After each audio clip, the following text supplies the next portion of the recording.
Good evening, praise Lord. Welcome to this video. நாம் 500க்கும் மேற்பட்ட videos இது மாதிரி சின்ன சின்ன சாட்சிகளை நான் சொல்லி இருக்கிறேன். இந்த அளவுக்கு மூளை செயல்பாடுகள் எனக்கு முதல்ல இல்லை.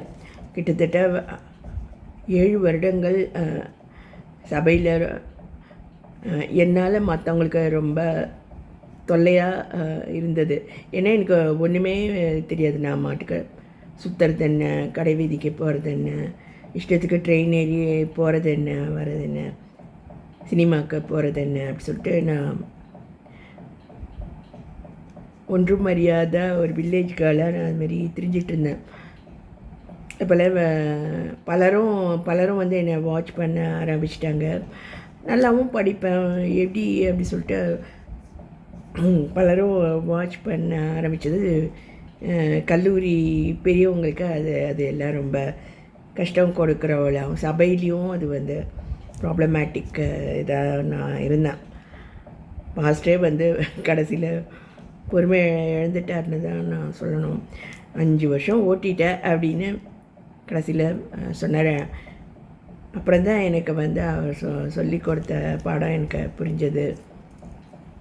இன்னும் வந்து எல்லாருமே ரத்தத்தால் கழுவப்படணும்.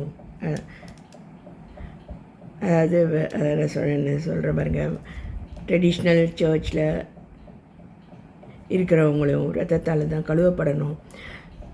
ட்ரெடிஷ்னல் பென்டெகாஸ்டல் சர்ச் அப்படி ஒன்று இருக்குது இப்போல்லாம்.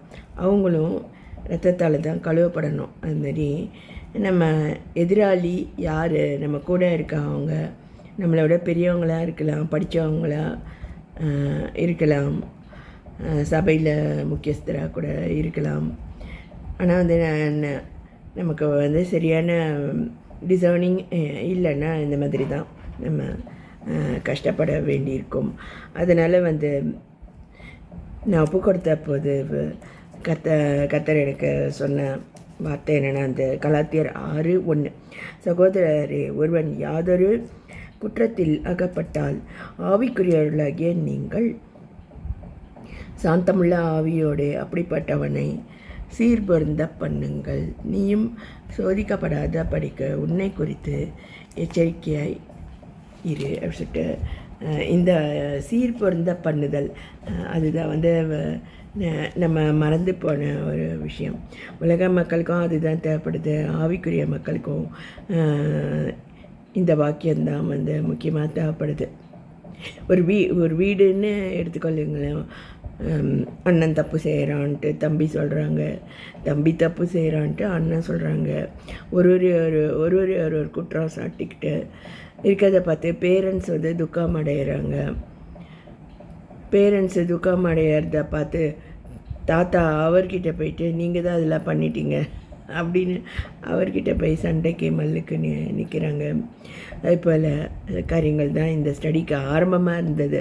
கடைசியில் அது என்னென்னா வந்து யாராக இருந்தாலும், யார் தப்பு பண்ணாலும், யார் குற்றத்தில் அகப்பட்டாலும் அப்படின்னா வந்து நமக்கு சரியான டிசர்னிங் இருக்கணும். அது ஒரு கிஃப்ட்டு தான். ஸோ இது தப்பில்லை அப்படிங்கிறதுல வந்து பவுலுக்கும் பேதுருவுக்குமே வந்து பிரச்சனைகள் இருந்திருக்கு. அதுபோல் பேதுரு வந்து கிறிஸ்துவோடைய இருந்தார். அதனால் அவர் வந்து கொஞ்சம் சுயநீதிக்காரராக இருந்திருக்கிறார். ஆனால் பவுல் வந்து பரிசுத்தாவியினால் நிரப்பப்பட்டவராய் அவர் வந்து கர்த்தருடைய வரங்களால் அவருடைய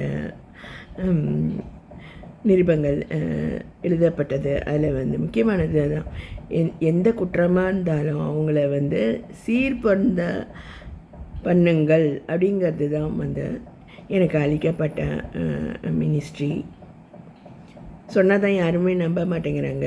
அதாவது ஒருவனுக்கு சத்துருக்கள் அவனுடைய வீட்டார் எந்த தீர்க்கதரிசியும் அவனுடைய வீட்டில் ஏற்றுக்கொள்ள மாட்டாங்க. நீ இப்படி தானே இருந்தா, அப்படி தானே இருந்தேன்னு சொல்லுவாங்க. நம்ம படித்த பாடங்கள் அவங்களுக்கு தெரியறது இல்லை. வெள்ளையாக கட்டிட்டு நகையை எடுத்துடுறது தான் வந்து அல்டிமேட் அப்படின்ட்டு நினைக்கக்கூடிய ஸ்திதியில் அவங்க இருக்காங்க. ஆனால் அதுவல்ல, இருதயத்தில் ஏற்றப்பட்ட ஜெப தீபம் அதுதான் வந்து கத்தர் பார்க்கக்கூடிய நீதியான நிலைமைகள். அதுலேருந்து நம்ம தவறி இருந்தோன்னா, அதுமாரி நியாயப்பிரமாணத்திலே ஒன்றிலே தவறினாலும் எல்லாவற்றிலும் குற்றவாளியாய் இருப்பான்னு சொல்லிட்டு இருக்கேன். அதுபோல் எதா ஒன்றில் நம்ம மாட்டிடுவோம், ஏதோ ஒரு டெஸ்ட்டில் நம்ம மாட்டிடுவோம்.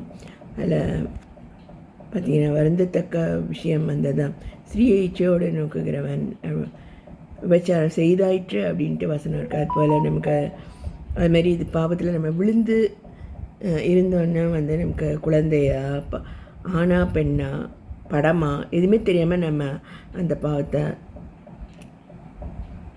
டெஸ்ட்டு வச்சா நம்ம தோற்று போவோம். நானே அப்படி இருந்திருக்கிறேன். ஸோ அதுலேருந்துலாம் கத்தர் என்னை விடுதலையாக்கி முன்னால் சாட்சியாக நிறுத்தியிருக்கிறதுக்காக நான் அவருக்கு நன்றி சொல்கிறேன்.